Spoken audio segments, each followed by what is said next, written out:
Today we're going to be discussing the history of theater. Theater originated with the Greeks around the 6th century BCE. The Greeks began the practice of writing down plays. Traditionally, stories were told through oral narratives and passed on from generation to generation.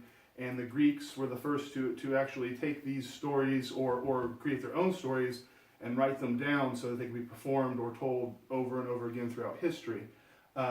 Thespis was the first known playwright, and the Greek drama, something very significant about it is that it featured a chorus.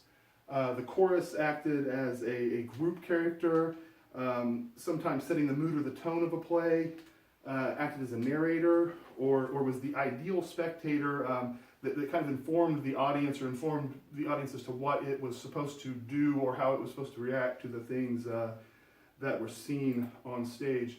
The Greeks had three main types of plays. The first is the tragedy. It's a serious play, usually with an unhappy ending. Aristotle, in his work Poetics, discussed specifically tragedy and the six elements involved in tragedy, and they are plot, which is the story being told; character, which are the people who are in the play and the actions which they perform. You also have thought, which are the intellectual issues in the play. You have language, which are the actual words that are in the play. And then we have maybe the fun and exciting parts of the play, especially in today's theater. We have the music, which the clip we're going to see here is kind of a high energy clip, but it can also be a nuanced music or something smaller.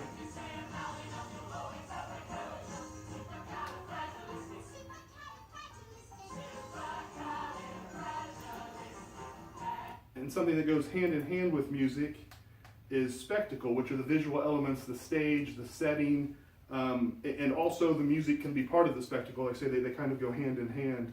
And we'll see here a few examples of different stage settings from Fiddler on the Roof. You can see the costuming, the sets, like I said, the music itself, the lighting, all these are aspects of the spectacle of the play. And the dancing, the choreography.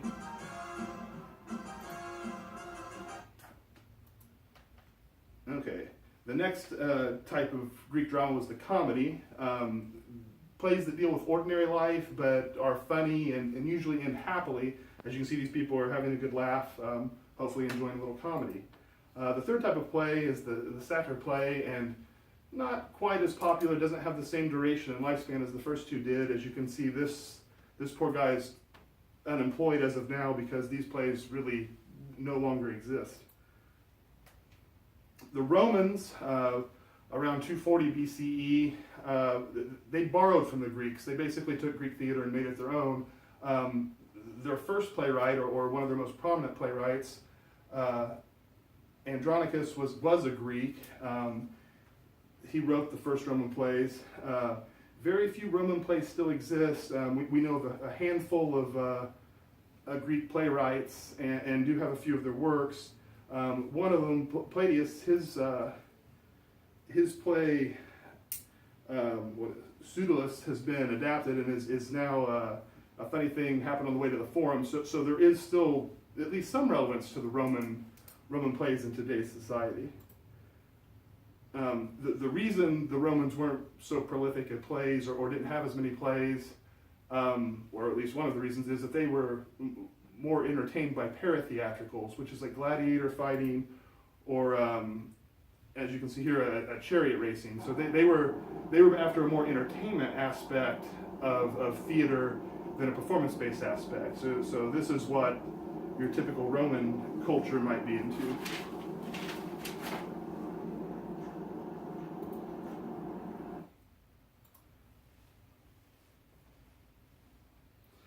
After Rome, we can get the European Middle Ages, which is the 5th to 15th century in the Common Era. At that point in time, the world was kind of, or at least the Eastern world, the Western world was dominated by Catholicism, and religious dramas were kind of the thing of the day. There were liturgical dramas, which really simple form, basically just performed maybe from the altar or the pulpit. They were biblical stories told in Latin. So this is kind of the simplest form of these religious plays. From there we went to what were called mystery plays. They're more complex, kind of a performance-based. They were biblical in nature, usually written anonymously as maybe part of the piety of the religious aspect of the performance. They were about church teachings, and maybe most importantly, they were written in rhyme, which helped the actors to memorize the lines a little bit better because most people were illiterate at the time, so the rhymes helped with learning the language or the text of the play. Another aspect of this was morality plays. They were plays about saints. The first known woman playwright, whose name I'm going to absolutely butcher here, is Rosutha, and she was the first known female playwright, so that's something very significant about this time. Next up we have the Golden Ages. It's kind of a wide-ranging, many styles going on here, many places. The Spanish Golden Age is the first stop on our little trip.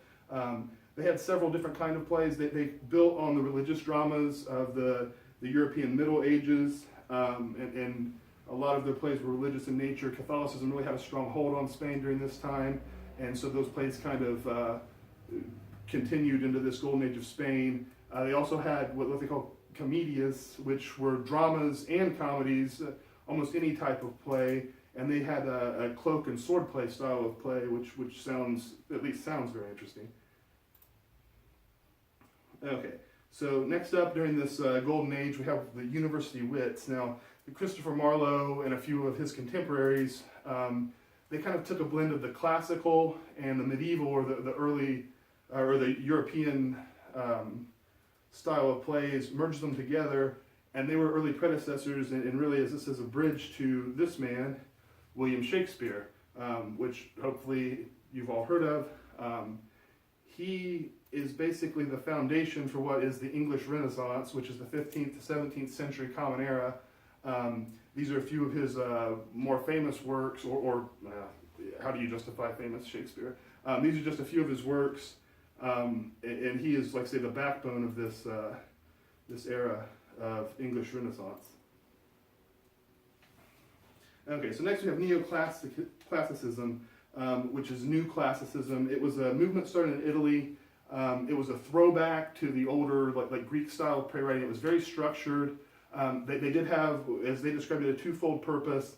They wanted to teach morality, so that harkens back to the aspects of the liturgical dramas or the morality plays, and they also wanted to please the audience. So they were keen, and they did know that not only were they going to give a moral to the people or teach them a lesson, but they also wanted them to be entertained, perhaps to learn that lesson a little bit better and to make them enjoy learning the lesson. For the Restoration period, which is around the 1660s, very significant at this point in time was that women were allowed on stage for the very first time. French neoclassicism obviously is building off that Italian movement, but for some reason it landed in France and really didn't want to let go. It stayed there a little bit longer than everywhere else, and Molière is perhaps the most famous person associated with this movement. And then we move on to Romanticism. It was a reactionary movement against the structure that was the neoclassicism. The one very interesting thing about this is that Shakespeare had kind of gone out of fashion during this more structured time period, and Romanticism really kind of brought him back into the fold, and this was in the 1800s. Let's see here. Next up, we have melodrama, late 1800s. Not a really intellectual type of play. It was more about making people feel good. It was theater for the masses, and so this was taking place in the 1800s. And so next we have this really big, gigantic category that we're going to call modern drama. Basically, turn of the century, 20th century, early 20th century and beyond. We have several different isms that we're going to take a look at. A bunch of different stuff, all covered in this one little category. First, we're going to look at realism. Realism took theater perhaps in a place that it hadn't really gone before. I mean, it may have touched on these things in the past, but it was a form that looked to really confront problems in society, as this says, social ills.